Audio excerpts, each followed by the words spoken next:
पहले अमेठी से वायनाड और अब वायनाड से दोबारा राहुल गांधी अमेठी की तरफ रुख कर सकते हैं। हमारे साथ केंद्रीय मंत्री कौशल किशोर जी हैं।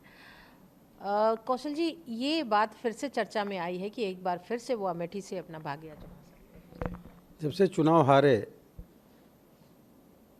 तब से लौट करके तो राहुल गांधी गए नहीं वहाँ। जनता उनका जाएंगे तो जवाब देने का काम करेगी कि केवल वोट लेने के समय आएंगे, उसके बीच में नहीं आएंगे। जिन लोगों ने वोट दिया था उनके दुख और सुख से कोई मतलब नहीं रहा राहुल गांधी जी का। अगर वहाँ से चुनाव लड़ेंगे तो अच्छा होगा और स्मृति ईरानी जी पिछले बार से ज़्यादा वोटों से चुनाव जीत करके आएंगी। अगर राहुल गांधी लड़ेंगे और ज़्यादा वोट से चुनाव जीतेंगी।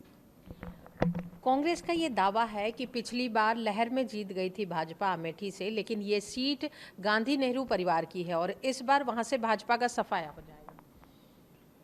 लहर की बात अलग करते हैं। 2014 में भी स्मृति ईरानी जी चुनाव लड़ी थी, हारी थी।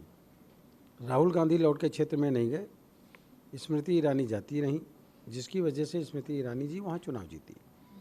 लगातार ये 5 साल जो स्मृति ईरानी जी का कार्यकाल रहा है, इसमें भी वो लगातार अमेठी में जाती रहीं, लोगों से मिलती हैं, बातचीत करती हैं, उनकी समस्याएं हल करने का काम करती हैं। राहुल गांधी जी लौट करके एक बार नहीं गए, इसलिए बम्पर वोट से स्मृति ईरानी चुनाव जीत करके आएंगी और राहुल गांधी जी चुनाव को हारेंगे। उधर मुख नहीं किया जहां से चुनाव जीते थे, वायनाड से। बोले कि दुर्भाग्य से हम सांसद हैं, यानी वहाँ के मतदाताओं का भी अपमान करने का काम किया। राहुल गांधी जी को अब कोई लायक नहीं करता, ना कांग्रेस में और ना कोई और जनता। राहुल गांधी जी को पसंद केवल करती है उनके इर्द गिर्द घूमने वाले लोग और उनके परिवार के लोग, बस। यानी भाजपा मानती है कि अगर वो अमेठी से चुनाव लड़ते भी हैं तो चुनौतियां बढ़ेंगी नहीं स्मृति जी के लिए? कोई नहीं, चुनौतियाँ बढ़ेंगी और ज़्यादा वोट से चुनाव जीतेंगे। कांग्रेस ने आज संगठन में काफ़ी फेरबदल किए।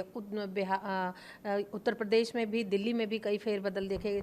जो प्रधानमंत्री से उनके निर्वाचन क्षेत्र से चुनाव हारते रहे अजय राय, उनको प्रदेश अध्यक्ष की कमान दी गई है और उन्होंने ये भी दावा किया है कि वो अपनी सीट छोड़ सकते हैं प्रियंका गांधी के लिए। यानी कि प्रधानमंत्री के खिलाफ कांग्रेस प्रियंका गांधी को भी लड़वाने पर विचार कर सकती है। लड़े तो अच्छी बात है, चुनाव कोई कहीं से लड़ सकता है, इस पर किसी को रोक नहीं। प्रियंका जी को अब तक के चुनाव इतने दिनों से कांग्रेस लड़ा क्यों नहीं रही थी, ये भी एक सवाल है कांग्रेस के ऊपर।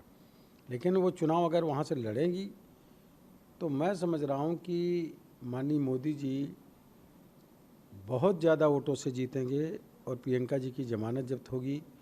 इसलिए कि कांग्रेस मोदी जी तेरी कब्र बनेगी इस तरह के नारे लगाती है, मोदी जी के लिए दुष्प्रचार करती है, मोदी जी के लिए मौत के लिए दुआ करती है कांग्रेस। तो जनता गुस्से में है, आक्रोश में है। प्रियंका जी लड़ेंगी चुनाव तो मैं समझ रहा हूँ कि बहुत बुरी तरह हारेंगी और जमानत तक जब्त होगी और मोदी जी और बड़े पैमाने से चुनाव को जीत करके आएंगे।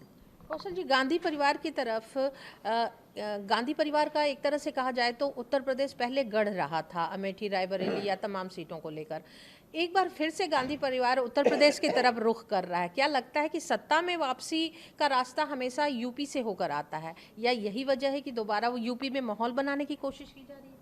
हमेशा यूपी में माहौल बनाते हैं, वो कभी सक्सेस नहीं हुए।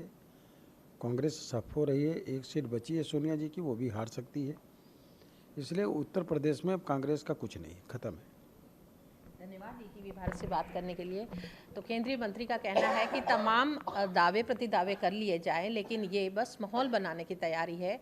अगर वो चुनाव लड़ते भी हैं, गांधी परिवार से कोई भी सदस्य लड़ता है तो भी उनकी जमानत जब्त होगी, ऐसा दावा है। ईटीवी भारत के लिए कैमरामैन संजय के साथ अनामिका रत्ना।